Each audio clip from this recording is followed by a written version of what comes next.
काय अडचण नाही, मला त्याचं काही वाटतही नाही. आज मला खरंच आनंद आहे. आपली तारीख कॅन्सल व्हायच्या मागे आली होती, हे आज पण ते पुन्हा जुळलं. सरांनी आग्रह केला यावंच लागते, म्हणजे मला नाशिकला होतं जायचं होतं आज. आणि आनंद याचा आहे की मामाच्या गावाला आल्याचा आनंद आहे. बापाची सासूरवाडी म्हणजे आपलं मामाचं गाव. छत्रपती महाराजांची सासूरवाडी म्हणजे आपलं मामाचं गाव सगळं. मी तरी मामाचं गाव म्हणायला काहीच अडचण नाही.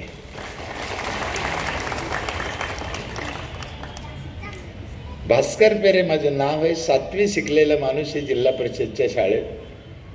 त्या गावानं मला 25 वर्ष तिथे काम करायची संधी दिली ग्रामपंचायतमध्ये सलग. त्या 25 वर्षात मला काय अनुभव आले, ते अनुभव तुमच्या पुढे मांडण्याचा प्रयत्न करीन. तर माझे काय लक्षात आलं, मी काय शिक्षण किंवा पंडित पदवीधर PhD केलेला कोणी पक्षाचा पैशावाला कारखानदार उद्योगपती काहीच नाही. उपजत वारकऱ्याची अवलाद. आजोबा पंजोबा सगळे वारकरी म्हणून फुकटचे वारकरी. उपजत शेतकरी. थोडीफार शेती होती, 5 एकर माझ्या वाट्याला आली होती. 5 पंचवार्षिक निवडणुका लढलो.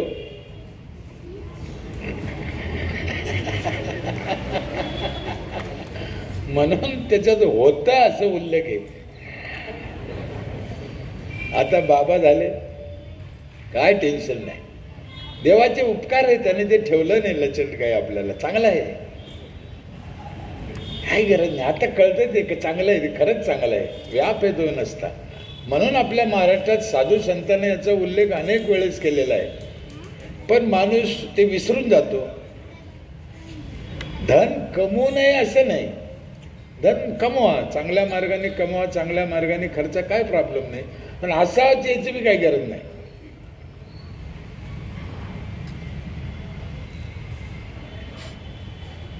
एखाद्याने खासदार व्हावं जिल्ह्यातून, सगळ्यालाच वाटावं मी खासदार व्हावं, हा लईच मूर्खपणा आहे. एक खासदार व्हायचं सगळ्याला वाटणं हे चुकीचं आहे. काय गरज नाही. देवाचे आणखीन एक उपकार आहे, मला मुलगा नाही. देवाचा आणखीन एक उपकार आहे, मला 5 मुली आहेत आणि 5ही मुलीचे लग्न झाले. घरात दोघंचे म्हातारी, काय टेन्शन नाही. 68 वय चालू आहे. त्यातल्या त्यात एका पोरीनं काय केलं, माझ्या 3 नंबरच्या मनानेच नवरा केला, शेजारीच पटवला. त्याचा फायदा आज आम्हाला झाला.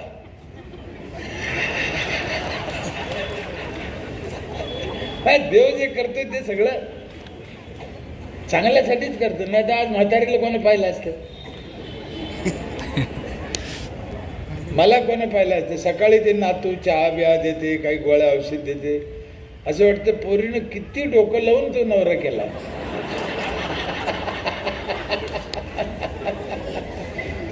म्हणून निर्णय घेताना किंवा काही गोष्टी घडत्या त्यावेळेस घाई केली नाही पाहिजे. चांगला विचार केला पाहिजे का काय करायला पाहिजे. नाहीतर मी बाप म्हणून मला राग आला असता, पोरगी फालतू झाली, असं काय करते, मला न विचारता जे सगळं ठरवलं, अवघड झालं असतं. कदाचित मी तात्या झालो असतो. तात्या तुम्हाला आठवतो की नाही माहित नाही, आर्चीचा बाप.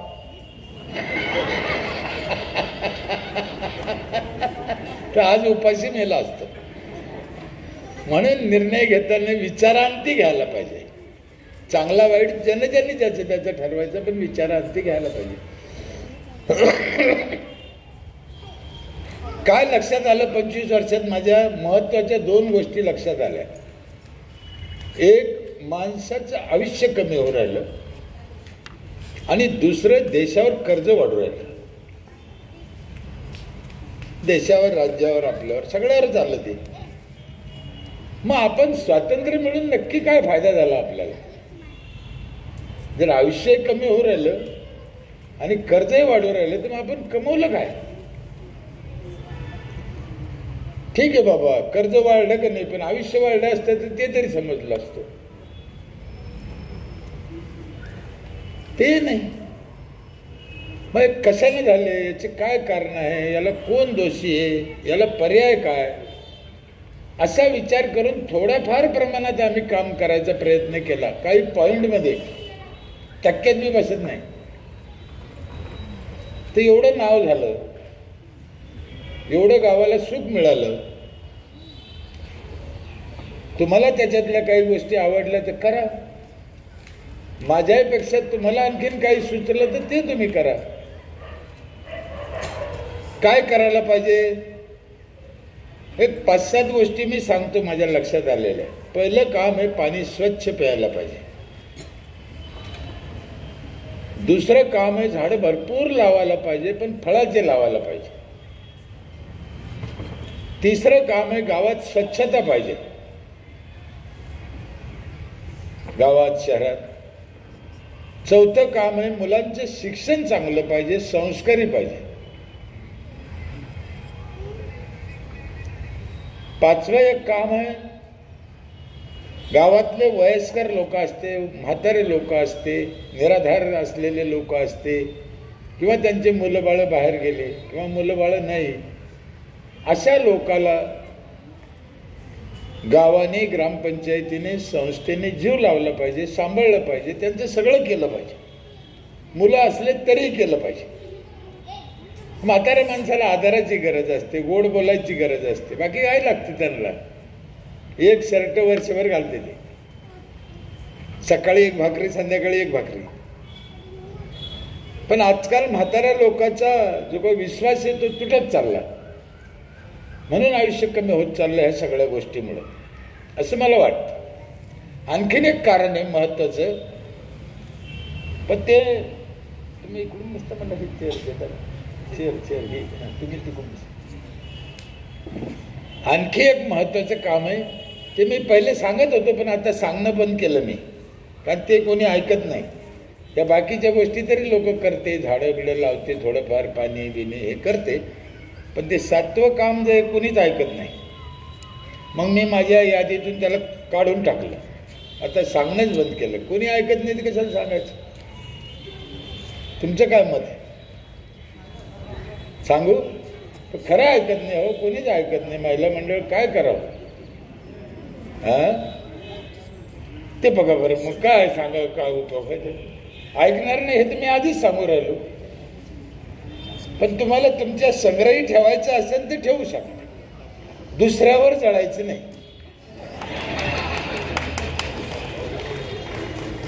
जर 100 वर्ष जगायचं असेल तर महत्वाचं कारण आहे ते. का जळते लोक दुसऱ्यावर मला कळत नाही. कोणी काळा असेल असू द्या, कोणी चपटा असेल असू द्या, कोणी काँग्रेसमध्ये असेल असू द्या, कोणी भाजपत असेल, काय घेणं आपल्याला.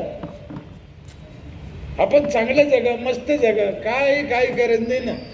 आता एवढं मोठं विश्व आहे, याच्यात सगळ्या भानगडी राहणारच आहे. तुमच्या मनाजोगं सगळ्या गोष्टी असणार नाही, पण तुम्ही म्हणले सगळं चांगलं आहे, ते सगळं चांगलंच दिसणार तुम्हाला.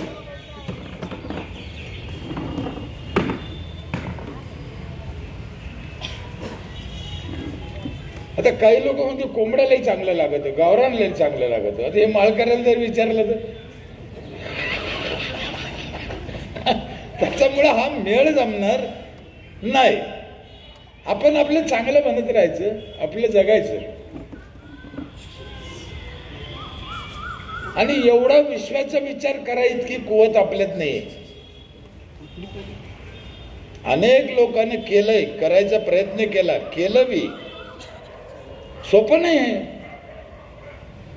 मग आम्ही काय विचार केला, मग याला इलाज काय, मग आपल्या गावापुरतं करायचं, सोपं आणि साधं.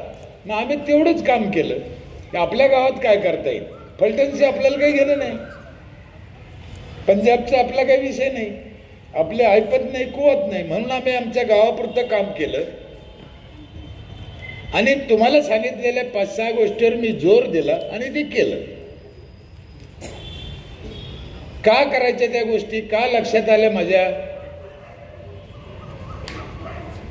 पाणी हे सगळ्यांचं खराब झालं, अख्ख्या राज्यात खराब झालं. म्हणून बिस्लरी बॉटल 20 रुपयाला 1 लिटर, कशी प्यायची? एका माणसाला 4 लिटर, घरात 5 माणसं, परवडतं किती? नाही परवडत. पण पाणी खराब झालं हे बिसलरी सांगते. पाणी कशाने खराब झालं? ड्रेनेज त्याच्यात सोडलं, शौचालयाचं पाणी सोडलं, खतं औषधं मारले शेतीवर ते त्याच्यात गेलं, कारखान्याचं पाणी सोडलं. काल कोल्हापूरची बातमी वाचली असेल तुम्ही, शिराळ्याची. 1 किलोमीटर पर्यंत मासे मेले. कशाने मेले सगळ्याला माहिती आहे. काही इलाज नाही त्याला, कोणी काही करू शकत नाही, आपणही काही करू शकत नाही. मग आपल्यापाशी एकच इलाज आहे का आपलं पाणी स्वच्छ करून पिणे. म्हणून आम्ही मर्यादित काम केलं, मर्यादित आखणी केली. आपल्या गावच्या लोकांना चांगलं पाणी कसं देता येईल याचा विचार करून ते काम केलं. तुम्ही तेच करा, माझी हीच अपेक्षा आहे. जगाचं पाहूच नका, ते सोपं नाही ते. आणि जेवढे लोक जगाचं पाहायचं म्हणते ना, मला या सगळ्याच्या बाबतीत शंका आहे. आणि हे मला पक्की बदमाश दिसते, हे समाजासाठी करणारे. ही माझी ओळख आहे. ते तोंडात आलं की बोलून टाकतो. कोण करते? समाजासाठी जर करायचं असतं तर मग प्रॉब्लेम काय होता इतके दिवस, आणि काय अडचण आहे त्यांना? मी ते मोरगाव मध्ये येता येता वडा खाल्ला साहेब एका टपरीवर. ते त्यांच्यात बोलत होते काहीतरी पाण्याविषयी चर्चा. तुमचं मोरगाव निवडणुकीच्या गप्पा निघाल्या, मी आपलं ऐकत होतो. ते एक जण म्हणे, म्हणजे कोण येईन, काय झालं, मतदान कोणाला केलं, पाणी पाणी असे त्यांच्या चर्चा चालल्या. ते एक जण म्हणे इच्छा नव्हती पण मी दादालाच मतदान केलं. आपल्याला काय घेणं, आता निवडणुका झाल्या गेल्या काय, मी ऐकलं ते सांगतो. मला बी कुतूहल झालं, इच्छा नव्हती मग केलं कोण बाबा याला. म्हणजे त्याचं मन होते साहेबाला मतदान करायचं, पण त्यांनी केलं दादाला. तर त्याचं कारण त्यांनी पुढच्या ह्याच्यात सांगितलं की बाबा म्हणे एवढ्या वर्षात आपल्याला पाणी नाही आलं, दादा असले तर पाणी येऊ शकतं, दादा का पडले आयुष्यभर पाणी नाही म्हणे.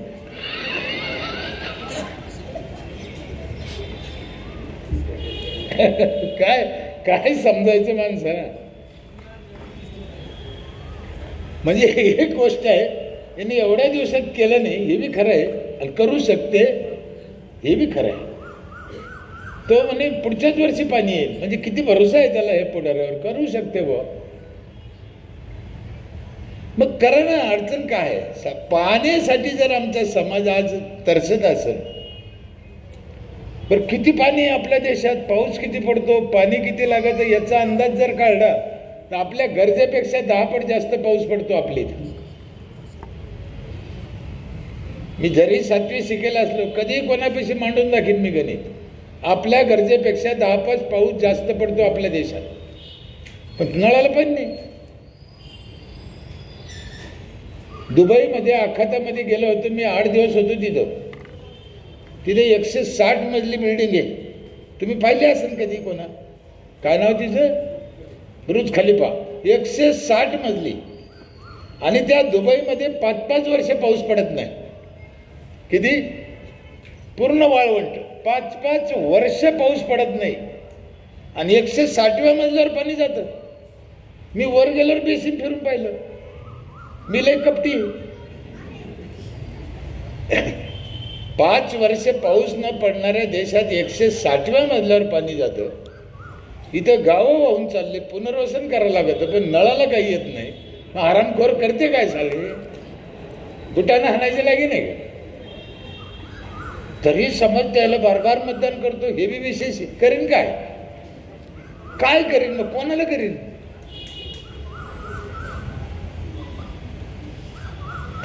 म्हणून पाणी खराब झालं. आमच्या तिकडे म्हातारा मेलं, त्याचा राग भरला, पाण्यात नेऊन टाकते. इकडे काय करते, पाण्यात टाकते.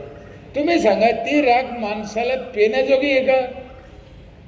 मग पाण्यात कशी टाकते? एक ग्लासभर पाण्यात 1 ग्राम राग टाकली आणि एखाद्या बाईला दिली, पी बाई, तो नवऱ्याच आहे. येईल का?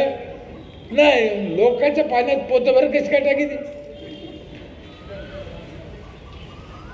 नाही टाकायला पाहिजे. माझी आई वारली 5 वर्ष झाले, 100 वर्षाची म्हातारी होती. मी 5 खड्डे केले, पूर्ण 100% राख त्या 5 खड्ड्यात टाकली. त्या 5 खड्ड्यात 5 झाडं लावले. आईची आठवण राहिली, पर्यावरणाचं काम झालं. नेऊन टाकायचे, 500 रुपये वाचले, पाणी खराब व्हायचं वाचले. किती सोपं आहे. फिरायला पैसा कुठे लागतो? त्याला खर्च नाही, तकलीफ नाही, काहीच नाही. पण करते लोक, मोठे लोक मानासाठी मोठ्या मोठ्या क्षेत्रात नेते. आता एखाद्या पुढाऱ्याने जर नाशिकला नेलं किंवा सरपंचांना नाशिकला नेलं गोदावरीत, तर गावातला माणूस याजना काढून काशील नाही. हा दोष कोणाचा आहे? करत्या लोकांचा आहे. म्हणून माझा राग कधीही करत्या लोकांवर आहे. समाजावर माझा रागच नाही. समाज लय भोळा आहे. समाजाला काही सांगतो ऐकतो. ते करते बदमाशी. तिने अशा सवय लावून ठेवल्या लोकाला, भयानक, डेंजर. मग करते कोण? गुरुजी, समाजाला शिकवणारा, पुढारी, कीर्तनकार, पूजा अर्चावाले, मोठमोठे लोक जे असतील ते. आणि याच्यात काय झालं, हे मुळात वाईट नाही आहे पहिलं, पण यांच्यात घुसखोरी झाली. धंद्यासाठी, पैशासाठी. हे चांगलं आहे, राजकारण चांगलं आहे, कोणी घुसलं. पत्रकारिता चांगली, कोणी घुसलं. कीर्तन चांगलं, कोणी घुसलं. आणि मग त्याचे परिणाम वाईट व्हायला लागले. राजकारणी लोकांना बी पहिल्यानं गुण लोक हाताखाली आले, लय चांगलं वाटलं ना, आपलं काम होतं. आता कोणीकडे पळाव द्यायला घेऊन तेच कळत नाही.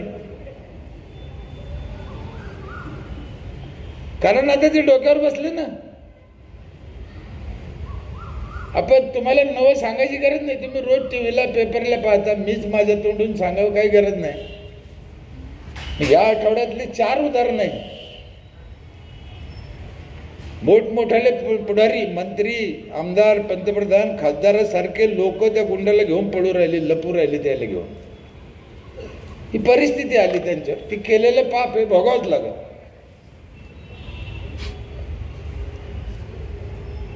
म्हणून माझी तुम्हाला हात जोडून विनंती आहे की पाणी स्वच्छ करून प्या. कोणत्याही डॉक्टरला विचारा, सगळ्यात जास्त आजार कसे होते? पाण्यानं. पाणी चांगलं करून प्या. झाडं भरपूर लावा, फळाचे लावा. मी फळाचे लावा याच्यावर जास्त जोर देतो, लक्षात ठेवा. मी असं ऐकलं काही देशामध्ये मानशी 1000 झाडं, एवढे झाड आहे. मानशी 1000 आणि आपल्या इथे मानशी 16 आहे. 1000 कुठं 16 कुठं? त्या जे 16 धरले आपण, त्याच्यात जीवजंतू, जनावरांनी धरले. ते जर धरले, ऑक्सिजन त्याला बी लागतो. तर पॉइंट मध्ये येईन झाड. पॉइंट मध्ये एका माणसाला 4 झाडाचा ऑक्सिजन लागतो म्हणजे रोज 28 किलो ऑक्सिजन. मला हे ऐकून, वाचून, पाहून मला माहिती झालं. मला मुळात कुठं माहिती.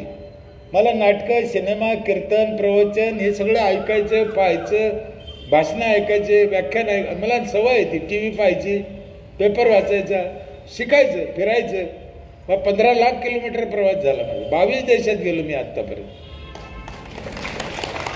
मला पाहायचं, कुणाचं आवडू ना आवडू, चांगलं असलं तर घ्यायचं, नसलं सोडून द्यायचं, पण जायचं. सगळ्या धर्मात जातो मी. हिंदू, मुस्लिम, दलित, भाजप, काँग्रेस, संघ, कोणाचे बी. सगळ्या पक्षप्रमुखाशी भेटलो, बोललो. काय त्याच्यात काय? जायचं आपण. आपल्याला घ्यायचं. स्वाध्याय परिवार असू द्या, श्री श्री रविशंकर असू द्या, मोहन भागवत साहेब असू द्या, कुणी असू द्या. मी गेलेलं आहे, भेटलेलं सगळ्याला. आपल्याला काही मिळतं का पाहिजे. आणि मी एक अंदाज काढला का सगळ्याची अंतिम ध्येय एकच आहे, रस्ते वेगळे वेगळे. तुम्ही जर चांगला विचार केला ना, सगळ्याला विचारा, सगळ्याचं काम पहा, कोणाचंही, कोणत्याही माणसाचं. त्याला सगळ्याला चांगलं व्हावं वाटतं, पण रस्ते वेगळे वेगळे, त्याने प्रॉब्लेम झाला. झाडं भरपूर लावा, फळाचे लावा. इथली लोकसंख्या किती अंदाजे फलटणची? 70,000. म्हणजे झाडं पाहिजे 3 लाख. बघून घ्या तुम्ही काय असेल. लावत नाही. जागा आहे, सगळं आहे, पाणी आहे, सगळं सरकार खर्च करतं, पण लोक लावत नाही. माणूस एवढा हरामी झाला, स्वतःसाठी 4 झाडं तर लावत नाही, पण मेल्यावर 4 क्विंटल घेऊन जातो जाळायला. तुमच्या इकडे बरं आहे, गवऱ्यात जाळते. इकडे इकडे शहरात इकडे लाकडाचे का? मी साताऱ्याचं पाहून माझ्या इथे गवऱ्यात चालू केलं. मी एक दिवस स्मशानभूमी पाहायला गेलो साताऱ्याची, तिथे गवऱ्यात जाळत होते. मी माझ्या इथे लगेच चालू केलं. आता लाकडात नाही जाळीत माझ्या इथे गवऱ्या. मी म्हणलं मला चांगलं काही वाटलं की घेऊन टाकतो. ते गवऱ्याचे किस्सा सांगा पुढं, मी मला वेळ पुरला तर.